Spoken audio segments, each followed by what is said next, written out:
বিশ্বকাপের উত্তেজনায় যখন বুঁদ হয়ে আছে আটলান্টিকের দুই পার, ঠিক তখনই যেন এক অন্য গল্পের সাক্ষী হতে চলেছেন ফুটবল প্রেমীরা। মাঠের লড়াইয়ে লিওনেল মেসি যখন প্রতিপক্ষের ওপর ছড়ি ঘোরাচ্ছেন, তখনই সুদূর দক্ষিণ আমেরিকার সেই দেশটিকে নিয়ে এক গভীর উৎকণ্ঠা দানা বাঁধছে বিশ্বজুড়ে। একদিকে বিশ্বকাপ জয়ের হাতছানি, অন্যদিকে ধ্বংসস্তূপ থেকে ঘুরে দাঁড়ানোর কঠিন সংগ্রাম। মেসির দেশের অর্থনীতির বর্তমান ছবিটা যেন এক জটিল ধাঁধার মতো। একসময় ম্যারাডোনা আর মেসির এই দেশটিকে অর্থনীতির নিরিখে তুলনা করা হতো খোদ যুক্তরাষ্ট্রের সঙ্গে। প্রাকৃতিক সম্পদে ভরপুর সেই ভূমি ছিল এককালের প্রাচুর্যের স্বর্গরাজ্য, কিন্তু ইতিহাসের পাতায় লেখা সেই স্বর্ণালী দিনগুলো এখন অতীত। গত কয়েক দশকের অব্যবস্থাপনা আর একের পর এক রাজনৈতিক অস্থিরতা দেশটিকে ঠেলে দিয়েছিল এক ভয়াবহ দেউলিয়ার দশায়, যা আজও দেশের মানুষের কাছে এক দুঃস্বপ্নের মতো। বিংশ শতাব্দীর মাঝামাঝি পর্যায়ে যে দেশটির আর্থিক সূচক ছিল ঈর্ষণীয়, সময়ের সঙ্গে সঙ্গে তার সেই কৌলিন্য ফিকে হতে শুরু করে। এর নেপথ্যে কি কেবল রাজনৈতিক অস্থিরতা, নাকি শিল্প উৎপাদনের অভাব?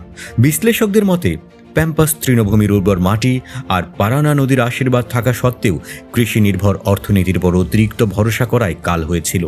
শিল্প বিপ্লবের সময় যখন বাকি বিশ্ব নতুন প্রযুক্তির দিকে হাঁটছে, তখন আমদানি নির্ভর এই দেশটির শাসকরা যেন স্থবির হয়ে পড়েছিলেন নিজেদের দম্ভেই। বারবার ঘটে যাওয়া সেনা অভ্যুত্থান আর্জেন্টিনার অর্থনীতির মেরুদণ্ড যেন এক নিমেষে ভেঙে দিয়েছিল। সেনা শাসকদের অদ্ভুত সব নিষেধাজ্ঞা আর দেশটাকে বিশ্ব থেকে বিচ্ছিন্ন করে রাখার নীতি অর্থনীতিকে এক প্রকার শ্বাসরোধ করে মেরে ফেলেছিল। রাষ্ট্রায়ত্ত সংস্থার নামে যখন জমানো মূলধন তলানিতে ঠেকছিল, তখন উপায়ন্তর না দেখে বিপুল ঋণ নেয়ার সেই পুরনো ভুলই বারবার ডুবিয়েছে বুয়েনোস আইরেসকে। মুদ্রাস্ফীতির সেই বিষাক্ত হাওয়া যখন দেশের বাতাসকে ভারী করে তুলল, তখন সাধারণ মানুষের জীবনযাত্রা হয়ে পড়ল এক দুর্বিষহ লড়াই। প্রতিদিন জিনিসের আকাশ ছোঁয়া দাম আর ঋণের পাহাড়, এই দুইয়ে মিলে দেশটাকে এক বিশৃঙ্খল পরিস্থিতির দিকে ঠেলে দিয়েছিল। কিন্তু ধ্বংসের দোরগোড়া থেকে ফিরে আসার এক অদম্য জেদ যেন এখনও আর্জেন্টিনার মানুষের মজ্জায় মজ্জায় মিশে রয়েছে।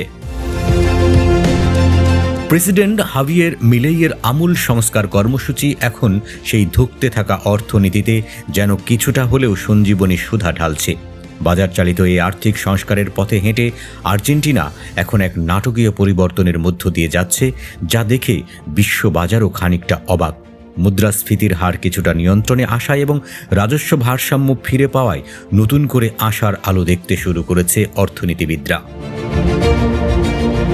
উচ্চ সুদের হার আর মজুরি বৃদ্ধির ধীর গতি সত্ত্বেও বৈদেশিক মুদ্রার ভাণ্ডার বৃদ্ধিতে কিছুটা স্বস্তির শ্বাস ফেলছে সরকার।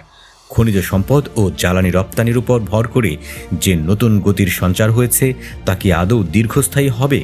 এই প্রশ্নটা এখন প্রতিটি সাধারণ নাগরিকের মনে, কারণ অতীতে বারবার ঘুরে দাঁড়ানোর পরেও এই দেশটি একইভাবে বিপর্যয়ের কবলে পড়েছে। ফুটবল মাঠে মেসি যখন বল নিয়ে এগুচ্ছেন, তখন গ্যালারিতে বসা প্রতিটি মানুষ শুধু গোল নয়, খুঁজছেন এক সমৃদ্ধ ভবিষ্যতের রূপরেখা। বিশ্বকাপ জেতার স্বপ্নের পাশাপাশি আর্জেন্টিনার মানুষ এখন স্বপ্ন দেখছেন সেই সৌভাগ্যভূমি হওয়ার, যা একদিন বিশ্বের মানচিত্রে মাথা উঁচু করে দাঁড়িয়েছিল।